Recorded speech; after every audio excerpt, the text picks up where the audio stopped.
$50,000. 72 hours. 19 years old.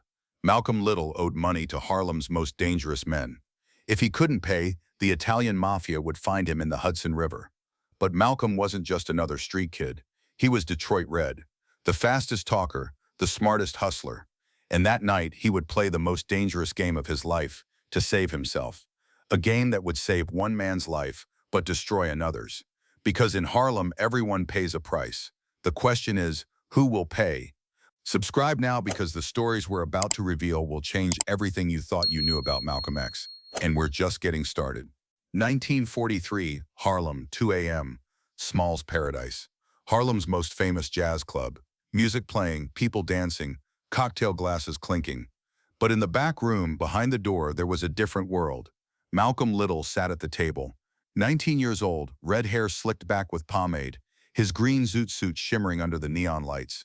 They called him Detroit Red because he came from Michigan and had red hair. Across from him sat three Italian men. In the middle, Salvatore Sally Burns, Moretti, the Moretti family's enforcer, the problem solver, and Malcolm was a problem. Red, Sally said, taking a drag from his cigarette. We got a problem here. Malcolm smiled. He always smiled. A problem, Mr. Moretti. What problem? Sally placed the dice on the table. The dice Malcolm had used tonight, but there was something else. Sally also put down other dice. Dice that had fallen from Malcolm's jacket. Loaded dice. Trick dice. You recognize these dice, Red? Malcolm's smile froze. Because these dice took $50,000 from my men tonight. From my money. A fortune in 1943. About $800,000 in today's money. Malcolm swallowed. Mr. Moretti, I shut your mouth. Sally leaned forward. Look, kid. Normally I'd throw you in the Hudson right now. But tonight's your lucky night. I'm in a good mood.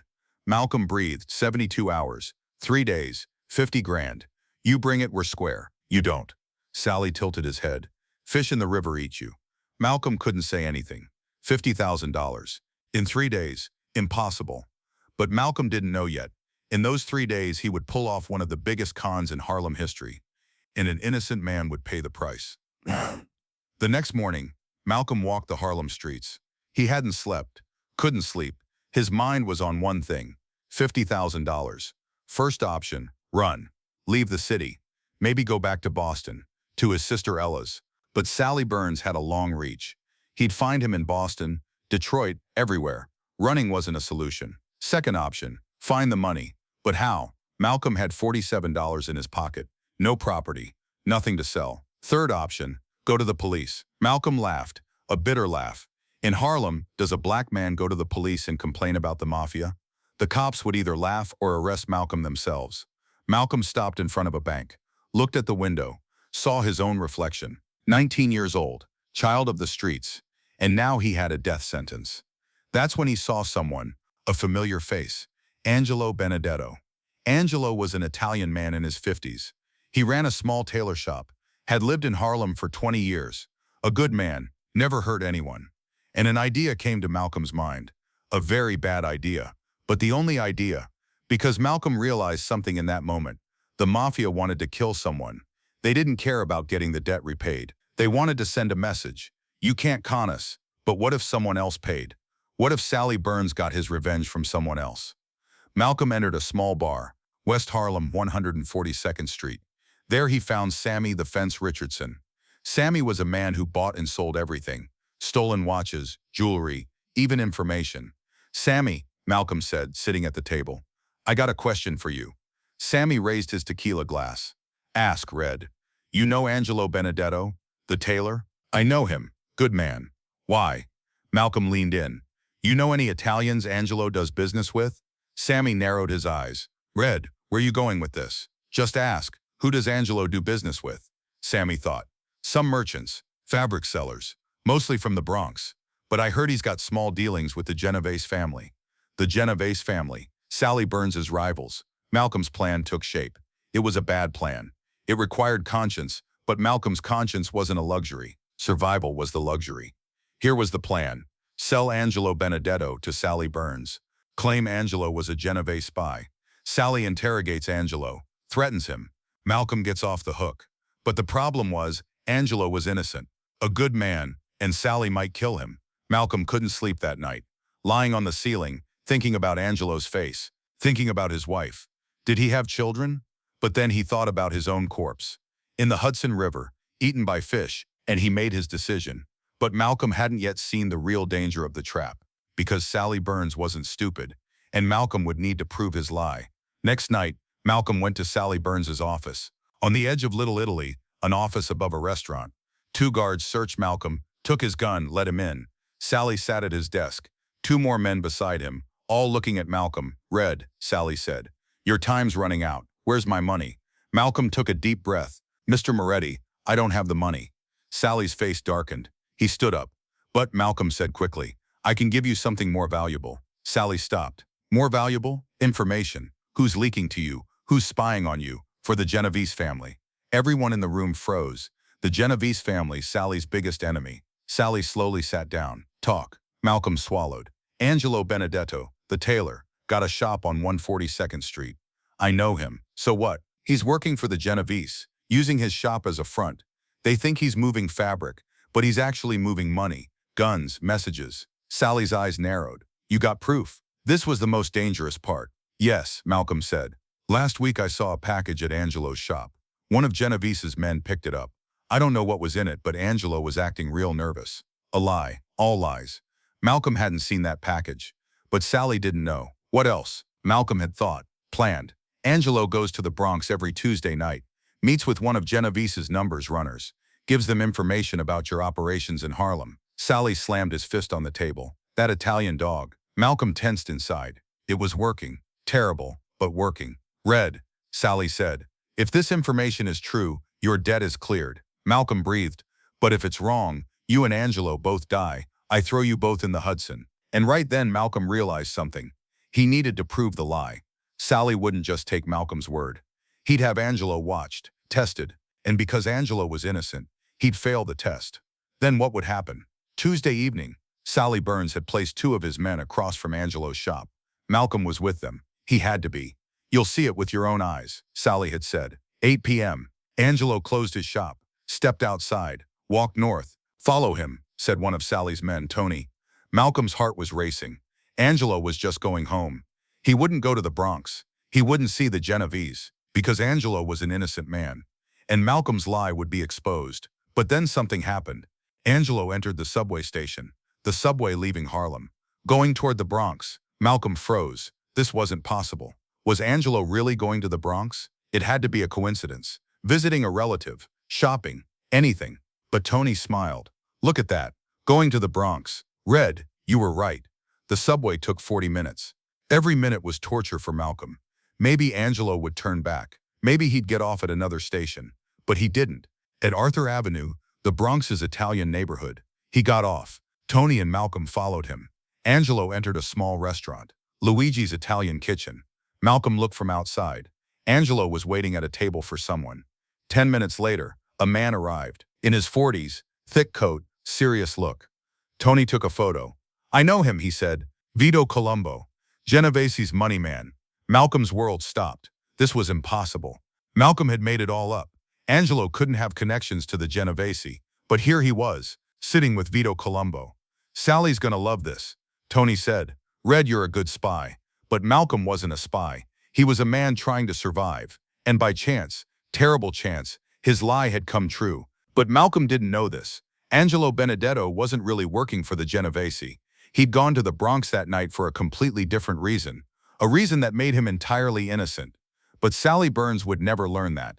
When Malcolm got home, he found Sammy. "Sammy, find out everything about Angelo Benedetto." Now, Sammy came back 3 hours later, a folder in his hand. "Red, what the hell did you get into?" Malcolm froze. "What do you mean? Angelo Benedetto is innocent. That man's not spying on anybody. But I saw him with Vito Colombo." "Yeah, because Angelo's daughter is sick. Leukemia, no money for treatment. Vito Colombo, Angelo's old friend. He's lending him money for treatment." Malcolm's insides emptied. "Red, Sally Burns is gonna kill Angelo. And that man's just trying to save his daughter." Malcolm sat on the bed. His hands were shaking. A father, a sick girl, a man trying to get loan money. And Malcolm had sold him to the mafia. "I have to take it back," Malcolm said. "I have to tell Sally." "If you tell him," Sammy said, "Sally will kill you. You lied to him. Because of your lie, he's gonna kill an innocent man. When Sally finds out, Red, you're done." Malcolm buried his face in his hands. "You got two choices," Sammy said. "Either stay quiet and live, or speak up and die. But Angelo dies either way." And right then, Malcolm Little faced the hardest decision of his life. Would he allow an innocent man to die to save his own life? Or would he tell the truth and get them both killed? Malcolm walked the streets. It was 4 a.m. Harlem was sleeping, but Malcolm's mind was awake, very awake. He passed Angelo's shop. It was dark. Inside, a man was trying to save his sick daughter. Tomorrow, maybe today, Sally Burns would come, take him, interrogate him, and Angelo wouldn't know why. Malcolm's conscience spoke. Tell him, save Angelo. But Malcolm's survival instinct spoke louder. If you tell, you die. You both die. Malcolm stopped in front of a bank, saw his reflection in the glass.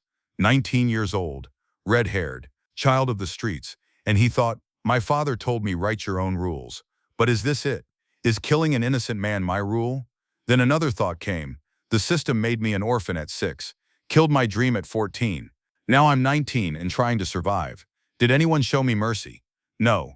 So why should I show mercy? It was bad logic. But Malcolm was a bad man that night. He made his decision. He stayed silent. But Malcolm didn't know his silence would follow him for 20 years.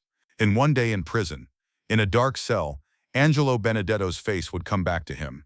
Morning, 10 a.m. Sally Burns's men picked up Angelo Benedetto from the tailor shop, in front of his child. Angelo resisted. What are you doing? I haven't done anything to anyone. But Sally Burns's men didn't listen. Angelo was taken to a warehouse. Sally was there. So was Malcolm. Sally looked at Angelo. Angelo, what business you got with Vito Colombo? Angelo's face went white. My daughter is sick. He's lending me money. Don't lie to me. Sally slammed the table. You're spying for the Genovese. No, I swear no. Sally looked at Malcolm. Red, is he telling the truth? Malcolm's heart stopped. Angelo looked at him pleadingly. Please, young man, tell the truth. I'm an innocent man. Malcolm could have spoken, could have told the truth, but he didn't. Sally, Malcolm said, I saw it. He's working for the Genovese. Angelo's eyes filled with tears. No, no, please. Sally nodded. Angelo, you disappointed me. Angelo fell to his knees. My daughter, please, I just want to get treatment for my daughter. But Sally Burns didn't listen. Malcolm walked out, left the warehouse, walked to the street. He heard a scream behind him, then silence. Angelo Benedetto didn't die. Sally Burns didn't kill him, but he beat him so badly that Angelo could never open his tailor shop again. He was hospitalized. His daughter died 6 months later. There was no money for treatment, and Malcolm's $50,000 debt was erased. Malcolm Little learned something that day. Surviving in Harlem meant destroying someone else's life. But he didn't know yet. 3 years later, in prison, this lesson would come back to him. 1946, Charlestown State Prison. Malcolm Little, inmate 228043, lay in his cell. The reason he ended up in prison was different, burglary. But that night in the darkness, Angelo's face came to his mind. My daughter, please, I just want to get treatment for my daughter. Malcolm closed his eyes, but the face wouldn't go away. His brother Reginald had written a letter, talked about the Nation of Islam. Malcolm, you were the devil, but now you can change. That night, Malcolm got on his knees. For the first time, he prayed, God, Allah, whoever you are, forgive Angelo Benedetto, forgive his daughter, and me, forgive me too, because I'm a monster. Malcolm cried. For the first time since his first night in prison, he cried. And that night, Malcolm Little made a decision. If he survived, if he got out of prison, he would never harm an innocent person again. He would never be like the system again, because the system sacrificed people, and Malcolm would no longer be the sacrificer, but the protector. 1964, Malcolm X was giving an interview. The journalist asked, is there anything in your life you regret? Malcolm was silent for a long time. Many things, he finally said, but one especially. In Harlem when I was 19, I sold an innocent man to the Mafia. His name was Angelo Benedetto. I destroyed his life to save mine. Did you ever see him again? No. But I heard his daughter died. They couldn't treat her. And that was because of me. Do you regret it? Malcolm closed his eyes. Every day, every night, Angelo's face follows me. Because that day I learned, the system isn't just white men.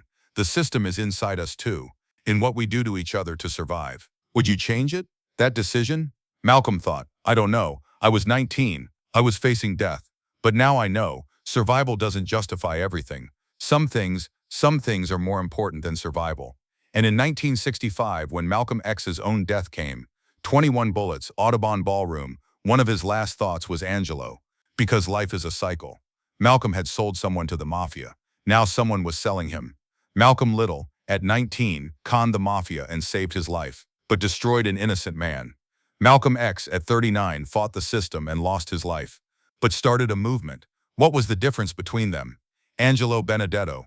That name, that face, that regret was one of the things that transformed Malcolm from Detroit Red to Malcolm X. Because sometimes what changes our lives isn't just the victories we win. Sometimes it's our losses. Sometimes it's our injustices. And sometimes it's the pain that one man, one father, one daughter suffered because of us. Malcolm X never forgot Angelo. If you were 19 years old, owing $50,000 with 72 hours left to live, what would you do? Would you destroy someone else's life for your own? Write in the comments. Because this question isn't just Malcolm's, it's all of ours.